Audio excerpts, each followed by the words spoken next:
Nagbabalik tayo para sa Duterte, para sa Pilipinas. Miami Salvix, panurin natin yung sinasabi ng gobyerno na naghahanda sila sa posibleng pagdating ni Saldico. So, di ba nga sinabi na ni Atty. Harry Roque na si Saldico ay hindi nahuli o na-detain, kundi nagkaroon lang ng questioning. So, it's normal yan. Pag papasok ka ng ibang bansa, syempre, dadaan ka ng immigration. So, yun. Pero yung sinabing nahuli, fake news yun. Kaya dapat si BBM ipatawag ng PCO at ng NBI. Joke.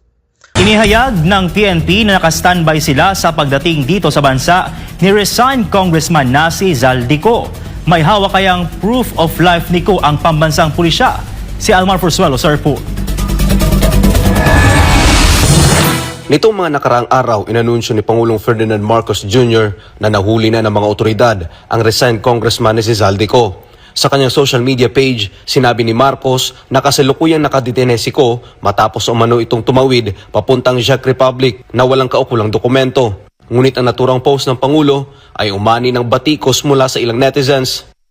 Sa pulong balitaan sa Campo Crame Lunes, Abril 20, sinabi ng Philippine National Police na handa na sila sakaling dumating na sa bansa si Zaldico. Handang-handa na po ang Philippine National Police pagdating dito po sa atin sa bansang Pilipinas. Especially po yung coordination ng ating pong Directorate for Intelligence, ang ating intelligence group, kasama po ang CIDG at ang aviation, na kung saan pagdating po dito sa Pilipinas, kapag binigyan ng kautusan ng Philippine National Police, kaagad po na i-diretso dito sa CIDG para sa kaukulang proseso katulad ng pag-fingerprint, medical and physical examination. Nilinaw naman ng PNP na hindi dadalhin si Zaldico sa PNP Custodial Center. At makaraan gawin ang mga nasabing mga examinations, agad po ito dadalhin sa Sandigan Bayan para i-return po yung warrant. At pagdating po sa Sandigan Bayan, doon na po mag-i-desisyon ng Sandigan Bayan kung saan po siya ilalagay po na detention cell.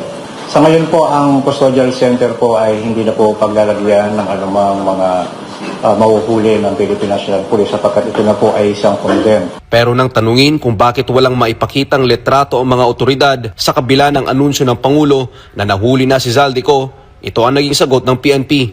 Ang nabanggit po ng ating SILG na yung details as to his arrest at yung pang detalye kaugnay ng kaso ni Zaldico ay pinapaubaya po sa Department of Foreign Affairs. Ang tasking lang po ng Philippine National Police ang kanyang pagdating po dito sa Pilipinas kung ano yung proseso na magiging parte o role ng Philippine National Police. Ayon sa PNP, kumpirmado naman ang pagkakahuli kay Zaldico, ngunit ang mga detalye ay nasa ilalim na ng Department of Foreign Affairs. Kinoconfirm naman po ng Philippine National Police yung kanyang pagkaka-aresto. Ito yun. Di ba? Ito yung nakakatakot. Di ba? Kasi sinasabi ng gobyerno na nahuli na si Zaldico.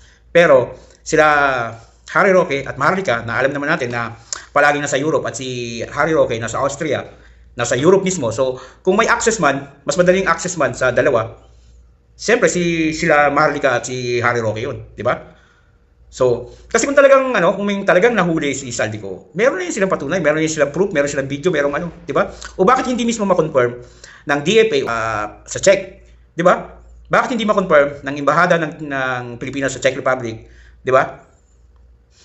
At ng DFA. So, ito yung nakakatakot. Ito yung scenario na posibleng, para sa akin lang to, may di ba? Natatandaan nyo si Cabral, di ba? Sinasabi nilang namatay o nahulog ng pero walang nakitang body. Di ba? Kahit yung pamilya, walang sinasabi lang nila hindi pinapalabas yung katawan. So doon pa lang mag-iisip ka eh. Di ba? Bakit? Walang nakita, walang kahit yung pamilya parang hindi nakitaan na nagluksa. Di ba? Posibleng gawin din yan kay Zaldico. Sasabihin na, okay, nasa custody namin si Zaldico pero tumakas, tumalon, nagpakamatay, something like that. So tapos na ang boxing. Di ba? So papalabasin lang nila na namatay si Zaldico, tayo na mga walang magagawa.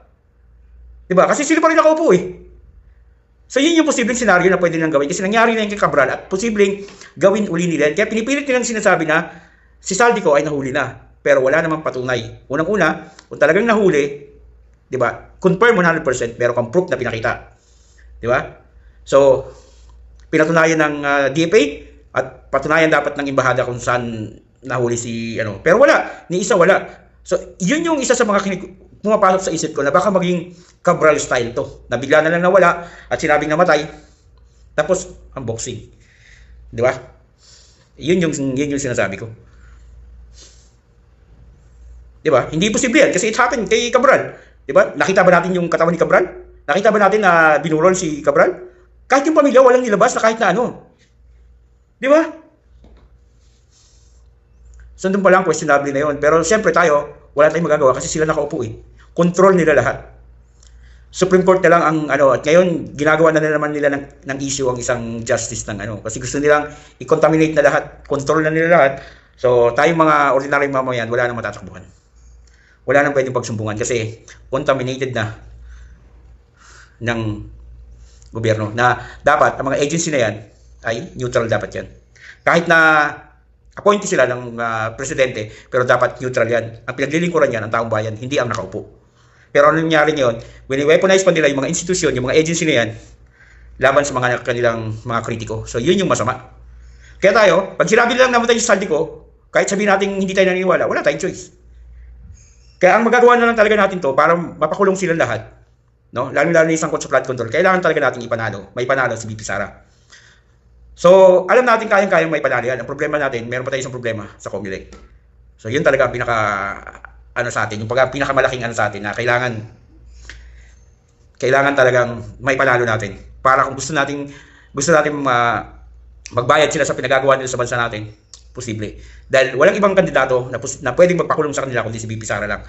Kaya sama-sama tayo, tulong-tulong tayo. Ako hindi ako titigil sa paggawa ng video about sa kung ano nangyayari sa bansa at kay sa mga Duterte.